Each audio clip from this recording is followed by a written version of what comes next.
Halo guys, welcome back to my channel. Thank you sebab kamu sudah klik video ini.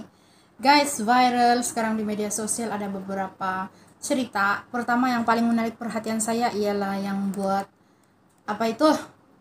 Demo.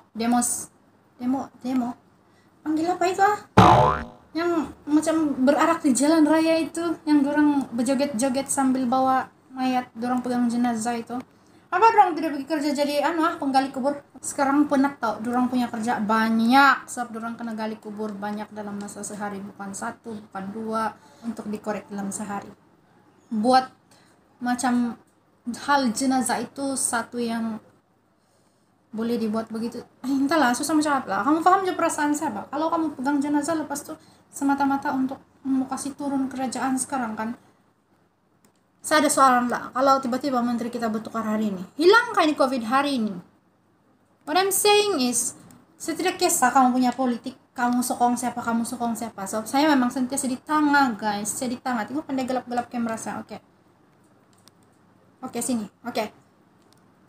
Saya tidak kisah kamu punya pahaman politik tuh, kamu suka kerajaan atau kamu anti kerajaan. Kalau bagi saya, apa yang penting sekarang ialah kita utamakan dulu penurunan case, bukan kita mendahulukan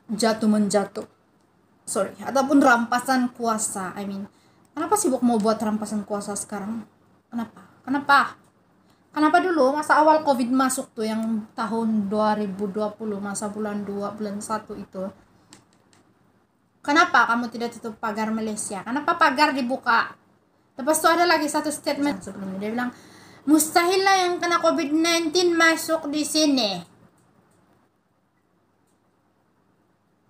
Last lockdown, lepas itu PKPD,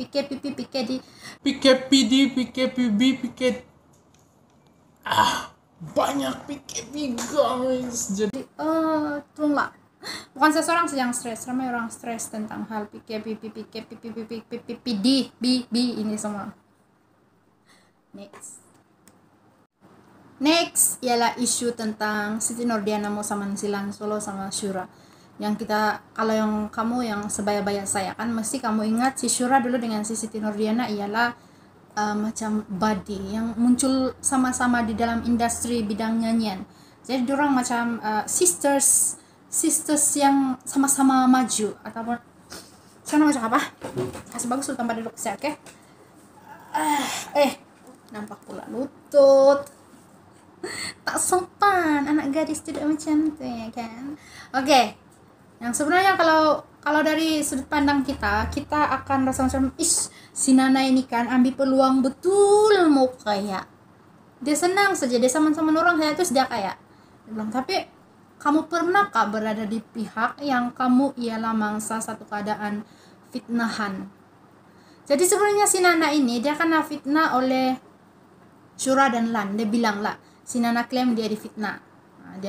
Nana klaim bahwa dia difitnah oleh Syura dan juga Lan Solo yang mengadakan satu live di media sosial Instagram pada 20 Julai lalu, yang mana mereka menyebutkan tentang bagaimana Nana dan pengurus Nana menguruskan tentang sesuatu hal berkait bayaran makanan. Jadi si Nana klaim itu ialah fitnah.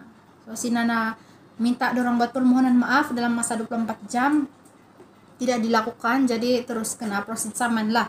Menurut saya kalau kita berada di pihak yang kena fitnah, kita memang akan merasa sakit hati, kita akan buat sehabis baik untuk kasih bersih nama kita. But then bila ingat balik itu ialah kita punya kawan juga. Saya rasa bagus durang berjumpa tapi tidak juga boleh jumpa sekarang kan. Saya sendiri pun pening lah, suka hati durang lah mau bersaman-saman ke apa.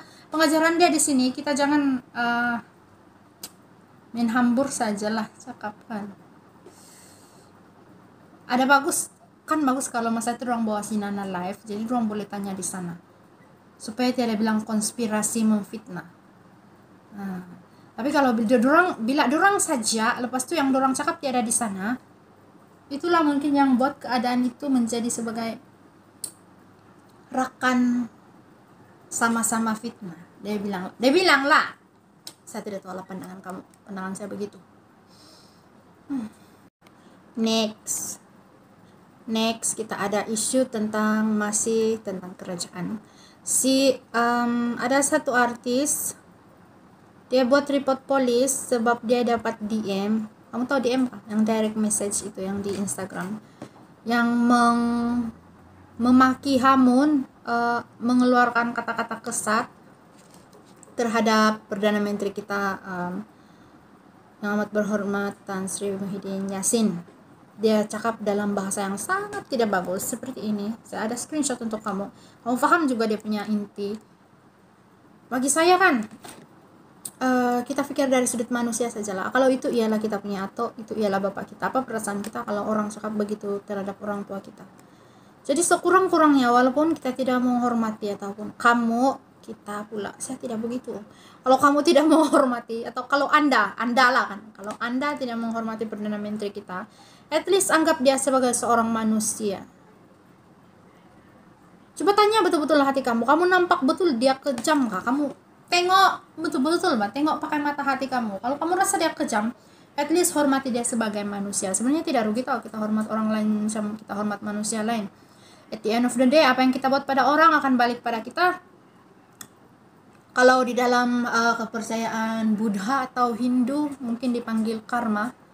Tapi kalau dalam ajaran agama Kristen itu dipanggil tabur tuai. Apa yang kita tabur itu yang kita akan tuai. Dan saya rasa cukuplah kita stres tentang peningkatan case COVID-19, vaksinasi, and then kita ada masalah ekonomi. Cukup dengan itu, jangan kita tambahkan dengan masalah sosial yang penularan penyakit membuli di cyber. Entahlah guys, kamu sendiri boleh pikir. Sudahlah itu sajalah video saya kali ini. Oh, saya ada mau lapor guys. Sebelum saya akhiri video saya mau kasih lapor. Tahu kamu lah, jujur saya kasih tahu kamu, berat saya 70 kilo tau. Mau terkejut kah tidak 70 kilo? Sampai saya kena cakap sudah, kok makan apa? Gemuk, udah bilang. Jadi saya sama si Irina Ams kan kami sepakat untuk buat IF, intermittent fasting, 16 jam hingga 20 jam lah sehari. Hasil daripada saya buat intermittent fasting, sekarang saya punya berat 65. Jadi sudah kurang 5 kilo. Itu selepas 3 minggu IF. Saya tidak juga terlampau bersenam. Dalam seminggu mungkin ada 3 kali saja saya buat larian 1 km, 2 km. Paling banyak larian saya 4 km dalam 1 kali larian lah. Itu pun running step saja di rumah. Pakai jam run itu. And bagi saya, kalau kita pakai aplikasi fasting, pakai aplikasi jam run untuk bersenam 2-3 kali seminggu, membantu juga. Sebab saya lepas saya IF, lepas saya buka puasa itu, saya akan makan apa saja. Tapi memang ada satu perubahan lah, satu titik di mana bila kamu makan terlampau banyak, kamu rasa memuntas sudah. Walaupun kamu lapar sangat selepas kamu puasa itu, satu kali kamu makan nggak, kamu tidak boleh kasih habis 1 pinggan. Lepas tuh kena minum banyak air. Kenapa banyak hari sudah saya buat intermittent fasting tapi masih juga tidak kurus-kurus banyak? Sebab guys, pembakaran metabolisme badan kita itu berbeza-beza setiap orang, apalagi kalau sudah 30-an macam saya. Ibu-ibu sudah memang agak lambat lah. Oke guys, itu saja video saya untuk kali ini. Saya minta maaf kalau video saya kelihatannya cincai dan tidak sedetail-detail video yang sebelumnya. Cuma saya buat video untuk enjoy saja. Walaupun sedikit view, it's okay lah, it's okay. Yang penting ada video untuk kamu yang setia menonton saya. Thank you guys for watching. You guys are awesome. Stay safe, stay healthy, tetap semangat. Bye.